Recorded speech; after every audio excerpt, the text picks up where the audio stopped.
So once you find out the vibe that you're trying to create with your outfit, then you want to find a location that matches.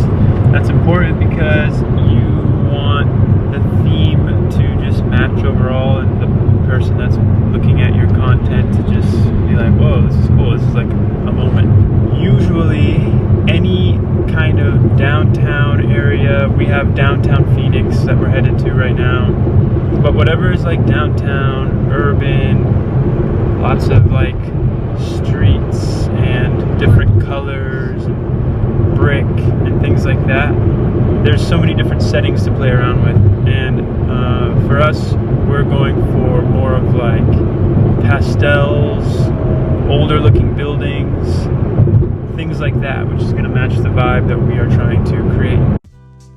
So I made sure to go with very colorful and fun backgrounds since my outfit was just a little bit more on the neutral side. You're going to want to make sure that you tell the person that's taking your photos to keep snapping, because a lot of the really good photos are going to be those candid and in-between shots. Another big tip I would give is always keep moving. Don't get so stuck in your head about what poses to do or if you look awkward or anything like that. As Rylan said, the photographer is going to keep on snapping.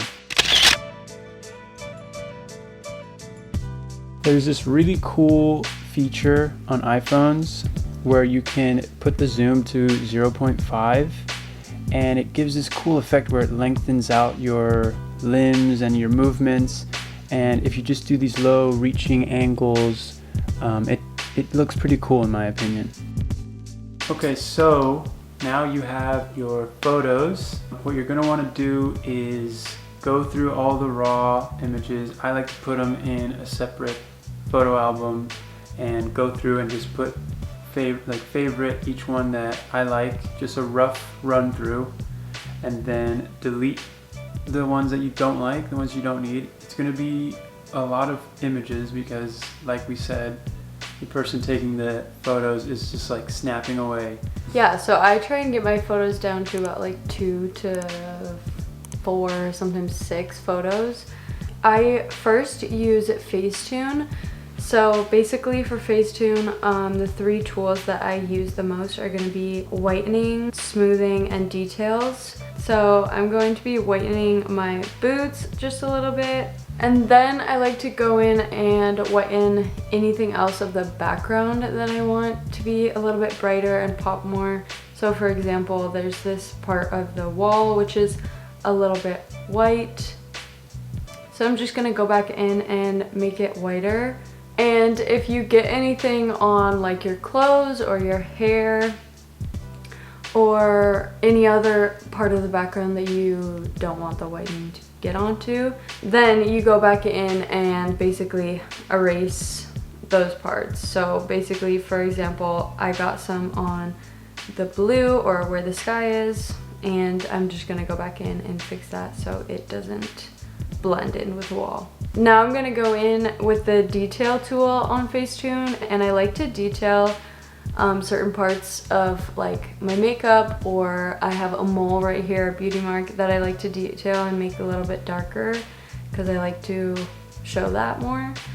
And then if I have anything else that I want to detail, say like my eyebrows or something like that, then I will highlight those basically. And after detailing, if I need to, I'll go in and I will smooth any parts of my face, or if I have a blemish, then I'll go in and smooth. But with this photo, I didn't really have anything that I need to smooth out, so I am just going to show you guys the difference. So you can see that it just brought out the pop of white that I needed to, just to make the photo look a little bit more bright. Guys, don't be afraid to jump on Facetune. It's not just for girls. Go on there, smooth it out a little bit. Whatever makes you feel better. It's a useful tool. And then once I have that photo saved, I'm going to go into VSCO and I'm going to edit the photo how I want it to look. So basically I always start with going in and doing exposure, I just like to put it a little bit less, so I'll do usually like minus 1.5, and then I'll go in with contrast, and I will kind of just feel out how I want the photo to look. If I want it to be brighter, then I'll do brighter tones, and if I want it to be darker, then I'll darken it up, use more contrast and things like that. So then I'm gonna go in with saturation, since I want those colors to pop a little bit, and I'm just gonna add just a little bit of saturation to my photo. Then I'm gonna go in with highlights, and I am going to highlight the photo just at about 1.0, and then I'm going to shadow that, because I always use highlights and shadows on all of my photos. I just think it adds more depth to the photo, and it makes it just look a little bit nicer. Alright, so after you're done editing, you're going to want to have your now edited photos in a separate album. That's what I like to do, because when you are in that album, you're going to be able to look at all your edited photos and decide now, okay, for my post, which ones look best in what order of the swipe. For example, basically I'm stuck between two sets in this scenario. There is this set, which is not with the 0.5 effect that we showed you guys, or with the 0.5 zoom on this set, this second.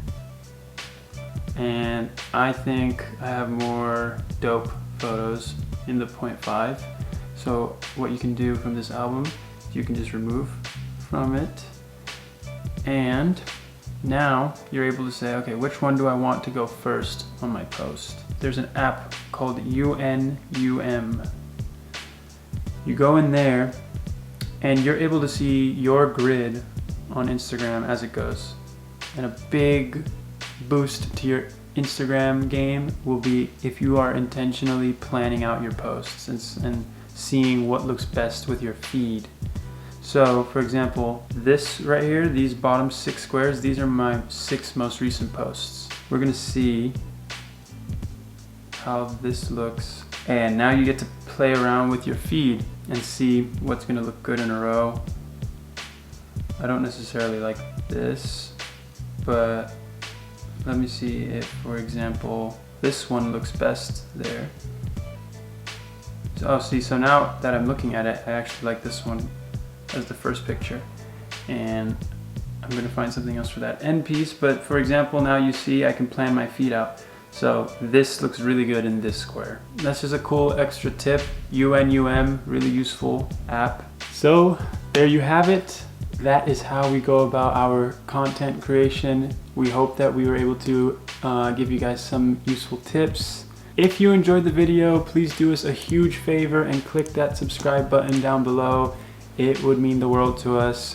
Every single subscriber that we see when we refresh that page and check our analytics again makes us so excited. So we appreciate you guys. And please leave us a like and comment down below if there's any other questions or anything else we didn't touch on that you'd like to see from us. So yeah.